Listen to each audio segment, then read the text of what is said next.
ये देख सकते हैं के चोरी खान्छ ये भाई साहब लोग जो है इसी में मजा कर रहा है देखिए मासु अनि हाँ देखिए ऐसे ऐसे लोग छुछुंदर लोग जो है थुक्पा त रास्ते में चोर्दैन मिलते होला नि रहते हैं त अब यो र कति चोर्छ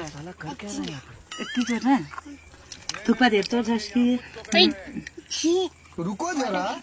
सबर करो फोटो खिचेर मर्छ त थुक्पा धेर चोर्छस् कि मासु धेर चोर्छस् जाँड पनि तू समझा जाँड पनि चोर्छ तू समझा नहीं गुलियो भएको बेला कि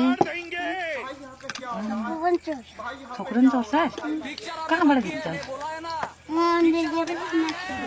ए अलिअलि मात्रै चोर्छस् अनि चोर्नु राम्रो होइन नि त दादाले ब्याग निकालेर पैसा आमा पनि खाए पैसा किनेर खाइरहेको बाबाले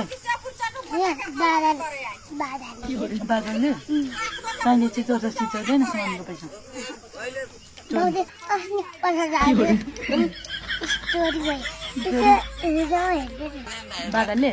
बेटा मरो अपने के खा के अपने चोर हो वो जान मिठो लाग्छ अनका बेटा पैदा हो अपने बेटा मर गया सब बुरे ही बेटा आप देखते डनिया अभी सब क्या कहते